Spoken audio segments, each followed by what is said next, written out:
sudah saya buat atau modifikasi menjadi seperti ini.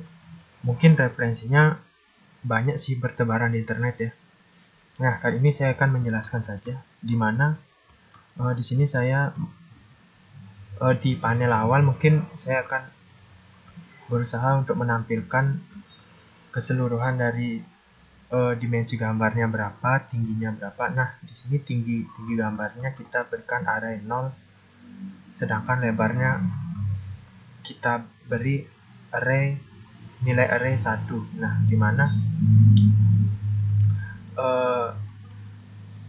di sini sudah saya matikan ya dengan komentar. Jadi jika ingin mengaktifkannya kembali, cukup dengan ini saja, hapus tanda pagarnya ya. Seperti itu. Nah, terus oh iya, saya lupa memberitahu, ketika kalian melakukan ngoding ya, dimana biasakan untuk mengimport sebuah library, di mana fungsi dari library ini adalah layaknya sebuah kamus, di mana di dalam kamus itu kan misalnya terdapat berbagai macam kata-kata. Nah, di sini juga di dalam library ini terdapat berbagai macam fungsi, yang dimana fungsi itu bisa dipanggil sesuai kebutuhan atau terdapat fungsi-fungsi yang kita butuhkan di dalamnya. Jadi mau import, nah ada banyak sih berbagai macam import itu seperti apa. Ada numpy kan yang seperti ini. Nah, itu juga termasuk library. Jadi kita bisa menggunakan library apa saja sesuai dengan kebutuhan kita. Oke. Nah, kali ini di sini kan sudah saya beri komentar di mana berfungsi untuk menampilkan program saat run. Jadi cukup hapus saja ya. Nah, sebenarnya di sini saya membuat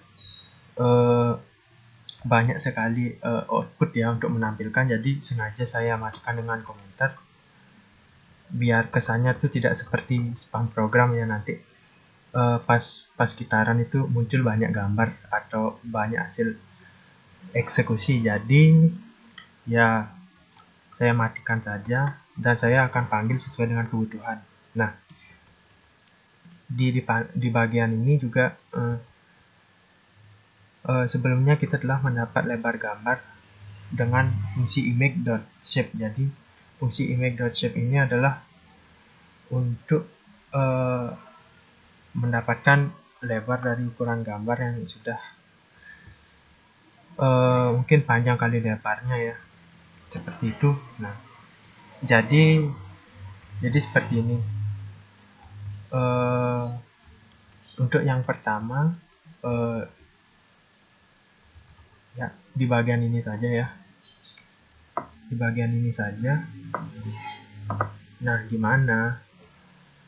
Sini kan ada nih namanya untuk membuat fungsi untuk membuat gambar kita 2 kali lebih besar atau 1 kali lebih besar atau bahkan lebih. Nah, di sini saya memberikan value 2. Nah, di sini bisa kita modif sih sebenarnya, mau nanti output gambar normalnya anggap 1 kali lebih besar. Jadi di sini saya menggunakan 2 kali lebih besar atau boleh berapapun sih.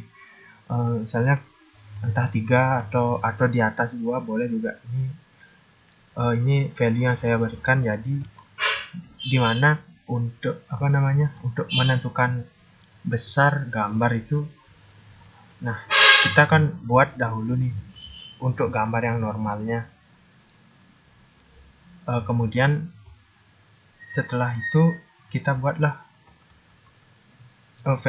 variabel barunya untuk menentukan nilai horizontal dan vertikal yang baru. Nah, jadi di sini ini untuk mengecilkan ukuran gambar yang normal. Jadi kalau untuk mengecilkan mungkin sisi vertikal dan horizontalnya cukup dibagi 2 saja, sedangkan untuk membesarkan gambar sisi vertikal dan horizontalnya cukup dikali 2. Itu saja sih. Terus untuk untuk variabel yang ini adalah hasil olah dari yang di atas ini. Jadi nanti akan dipanggil di sini. Nah, seperti itu ya. Jadi seperti biasa kan, ini kan sudah saya berikan identitas nih untuk menampilkan perbandingan ukuran gambar. Jadi cukup kita ini saja hapus tanda pagarnya ya, seperti itu. Nah, di sini saya matikan. Berikutnya ada yang mengubah rotasi gambar.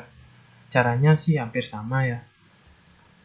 Buat dulu dahulu misalnya nah, untuk di bagian ini kan rotasinya gini, untuk ukurannya misalnya ini sebenarnya bervariasi juga sih,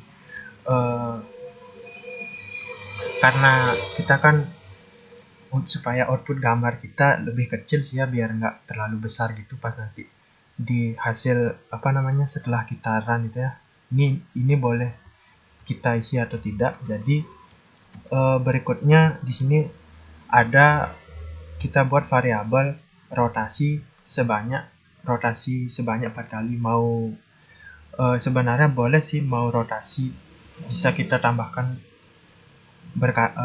seberapapun yang kita mau. Nah, jadi disinilah fungsi library yang tadi. Jadi karena kita menggunakan library CV2, jadi inilah fungsi yang ada di dalam library CV2 itu ya. Jadi, nah, untuk hasil olah rotasinya di sini ada 90 derajat, 80 derajat, 270 dan 360 derajat dengan value putaran sebanyak satu kali ya, sekali putar maksudnya. Nah, berikutnya di sini ada fungsi warp affine. Jadi gambar yang sudah dirotasi itu juga berdasarkan sisi horizontal dan vertikal. Jadi ketika gambarnya berputar kan, jadi mungkin saja yang sisi vertikal bisa jadi sisi horizontal. Nah, seperti itu. Nah, yang ini tinggal kita tampilkan saja sebenarnya.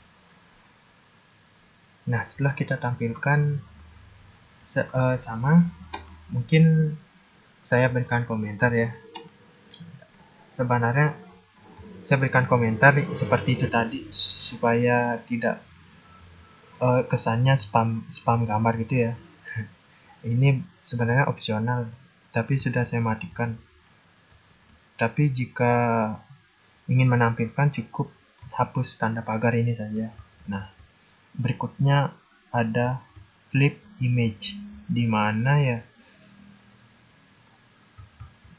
flip image ini